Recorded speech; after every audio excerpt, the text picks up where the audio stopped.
जी अस्सलाम वालेकुम। उम्मीद करता हूँ कि आप लोग सब खैरियत से होंगे। ये बात बिल्कुल दुरुस्त है कि हर कोई तो सब शेयर्स ख़रीद नहीं सकता, क्योंकि ज़्यादातर ना लोग जो है वो स्टॉक के अभी भी ना ऑल टाइम हाई के रेट्स पे शेयर फंसे हुए हैं। तो आप लोगों को ऐसे में क्या करना है कि जब बेचने के दिन गुजर गए, मैं आप लोगों को शेयर्स दिलवा रहा हूँ, लेकिन आप लोगों के पास तो ऊपर के रेटों के पड़े हुए हैं ना, तो आप लोगों को बेचना नहीं है। आप लोग होल्ड करके रखिए इस वीडियो को।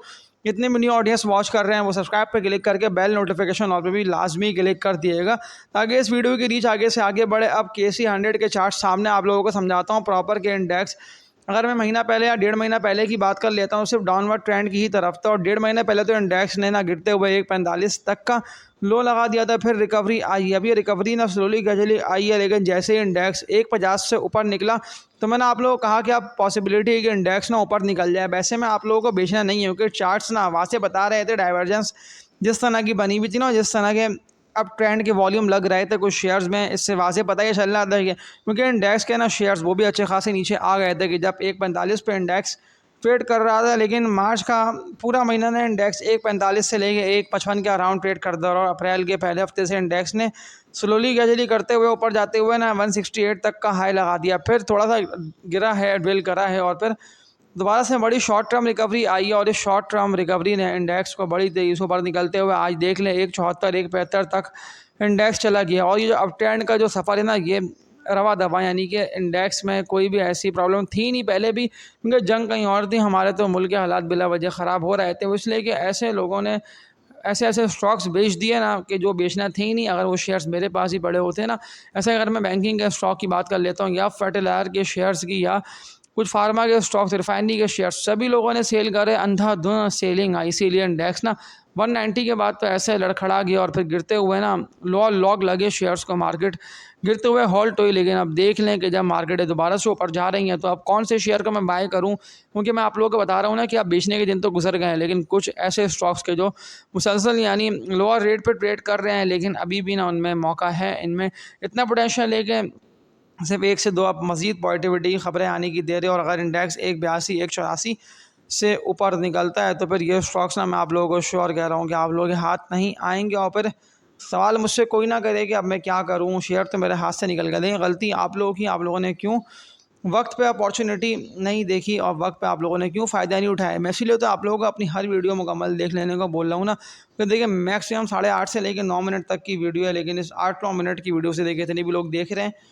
और जो लोग वक्त पे अपॉर्चुनिटी अवेल कर रहे हैं, जो लोग वक्त पे समझ रहे हैं ना कि ये मौका बाइंग का है, और अगर मैं बाय कर लूँ शेयर्स को, तो मेरी बारी बड़ी जल्दी आएगी और मुझे ना बड़े प्रॉफिट्स कम वक्त में होंगे। मैं पहली कंपनी की बात कर लेता हूँ, तो GCIL, Ghani chemical industries limited, ये इसका नेम हो गया। GCIL पे बात कर रहा हूँ, तो पिछले अगर मैं कुछ दिन पहले की बात कर लेता हूँ, तो मैंने आप लोगों को रेकमेंड करा था कि आप लोग जो है ना, जो कि high worth individuals shares buy कर रहे हैं, आप लोग उन स्टॉक की तरफ जाएँ, जैसे कि PSO है या एंग्रो होल्डिंग है, या कई वो सारे स्टॉक है जिनमें ना फंड बड़ी तेज़ी से बाय पे करे जा रहा था, लेकिन फिर भी लोगों ने नहीं खरीदा। तो मैं आप लोगों को दोबारा से कुछ वो शेयर्स की बाय कॉल दे रहा हूँ कि जो बिल्कुल लोअर रेट पे, यानी कि जो अच्छे खासे नीचे ट्रेड कर रहे हैं। GCIL, Ghani chemical industries limited, 31.5 से 32 रुपये के रेट पे ये लास्ट डे ट्रेड करता रहा, और मैं जो आप लोगों को इसकी बाय कॉल दे रहा हूँ ना, इससे पहले जब मैंने दी थी तो उसका तो बहुत ही नीचे था, लेकिन फिर भी किसी ने इसको बाय नहीं करा, इसलिए कि लोग घबरा रहे थे कि ये तो 30 से ऊपर, ये तो 35 से ऊपर जा नहीं पाएगा। तो अब देख लें, इतने भी लोग घबराए, उन लोगों के हाथ से ये शेयर निकल गया, लेकिन ये अभी भी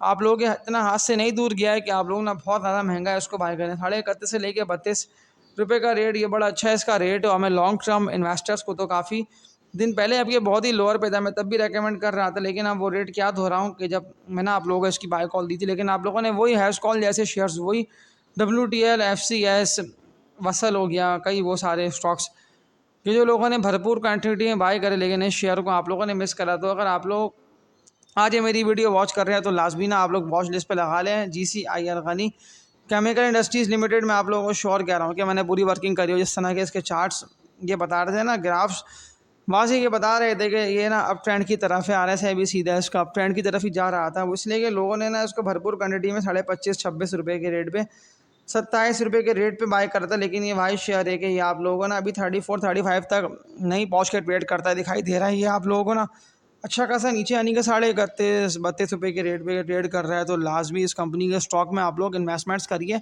जितनी भी लोग ये वीडियो वॉच कर रहे हैं, वो लाजमी, अगेन मैं आप लोगों को ये बात कह रहा हूँ कि बेल नोटिफिकेशन ऑल पे क्लिक करके सब्सक्राइब पे क्लिक कर दें। मैं आप लोगों के लिए रात 10:28 मिनट पे कुछ टाइमिंग मेरी आउट है वीडियो अपलोड करने की, लेकिन मैंने फिर भी ना वीडियोस मिस नहीं करी, मैं अपलोड कर रहा हूँ ताकि फ़ायदा आप लोगों को हासिल हो। अल्टीमेट टारगेट्स ने 36 टू 38 रुपये 37 रुपये तक के बनते हैं, तो 37 से लेकर 38 रुपये के रेट ने इसका माइंड में रख के आप लोग इस कंपनी के स्टॉक में काम करिएगा। इसके अलावा देख लेता हूँ तो सवालात लोगों के कई सारे आए हुए ZDL ज़रिया लिमिटेड के हवाले से, क्योंकि ZDL ना आप लोगों को जो है ना वो 50 रुपये से ऊपर मिल रहा है, 53 रुपये पे।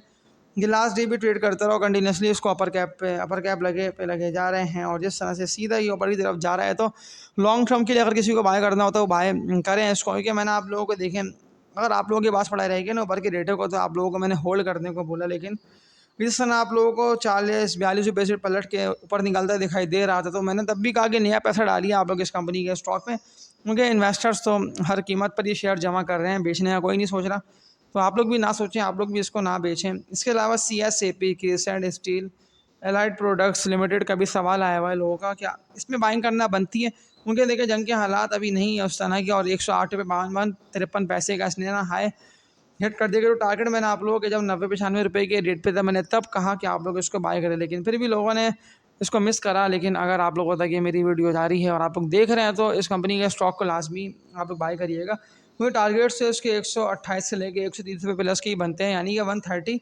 रुपये से ऊपर ग्राफ्स और चार्ट्स वाज़ेह बता रहे हैं कि ऊपर निकलता दिखाई दे रहा है, तो ये 130 रुपये तक या 130 रुपये से ऊपर जाएगा।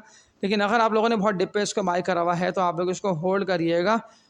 मैं बात कर रहा हूँ CSAP की, क्योंकि CSAP ने काफ़ी साल पहले की भी बात कर लेता हूँ, तो लोगों की इन्वेस्टमेंट्स ने बड़ी तेज़ी के साथ डबल ट्रिपल करी है। लोगों ने इस कंपनी के स्टॉक पे भरोसा करके पैसे कमाए, ना कि पैसा गंवाया, क्योंकि पैसा कमाया है आपने और दोबारा आप लोगों को अपॉर्चुनिटी मिल रही है कि अच्छा खासा लोअर से ऊपर की तरफ जा रहा है। फैक्टो सीमेंट के भी सवालात कुछ कमेंट सेक्शन में आए हुए थे। फैक्टो देखें बहुत ही लोअर से ही ऊपर निकला है, क्योंकि ये अभी ऐसा नहीं है कि 115-120 रुपये तक निकल गया है। 100 कितना 3 रुपये 102 रुपये 46 पैसे पे ये शेयर चला गया है। 95 रुपये 20 पैसे से ये 23 ऊपर निकलता दिखाई दिया, लेकिन ये इंतहाई लोअर पे आ गया है, तो उसका आप लोग बिल्कुल बाय करिएगा। इसमें भी मैं बिल्कुल श्योर हूँ, मैंने 100% वर्किंग करी हुई है कि 108 रुपये से लेके 112 रुपये तक का टारगेट तो फैक्टो सीमेंट का बनता है। तो लॉन्ग टर्म इन्वेस्टर्स तो लाजमी इसको अभी से देके बाय कर लें। ऐसा नहीं है कि स्टॉक जो है ना वो 110 रुपये 115 रुपये के रेट पे पहुंच गया है, तो अगर बाय करूंगा तो मुझे सिर्फ लॉस होगा। लॉस का इसमें चांस नहीं है, इसमें प्रॉफिट जो है ना बड़ा छुपा हुआ है। तो आज की इस वीडियो में इतना ही। इंडेक्स का बस आप लोगों को ये नहीं बोलना कि जहाँ बुलिश ट्रेंड, क्योंकि अभी चल रहा है ना, अभी ज़्यादातर लोग फोमो में है, फेयर ऑफ मिसिंग आउट के चक्कर में, तो फिर आप लोग हर शेयर को बाय करेंगे ना भरपूर तरीके से, क्योंकि इंडेक्स का गिरने का चांस कम है, बढ़ने का चांस ज़्यादा है। तो मैं आप लोगों को इसीलिए शेयर्स को सिर्फ होल्ड करने को बोल रहा हूँ, बेचे नहीं, ट्रेडिंग ना करें। मेरे पास खुद देखें शेयर्स पड़े हुए, मैं खुद भी एवरेज कर रहा हूँ, या वरना डिप पे मजीद ना जमा करने की सोच रहा हूँ, एवरेज कर रहा हूँ, लेकिन बेचने का नहीं सोच रहा। अगर शेयर में आप लोगों को 70-80% का या 60-40% तक का प्रॉफिट हो रहा हो, और आप लोग हैं ट्रेडर, मैं क्या बात बोल रहा हूँ, आप लोग ट्रेडर हैं और आप लोगों का प्रॉफिट हो रहा है बड़ा, तो फिर तब आप लोग ना बेचने की करिएगा। और आज की इस वीडियो में इतना, तब तक के लिए अपना ख्याल रखिएगा। आप लोग सब अल्लाह हाफ़िज़।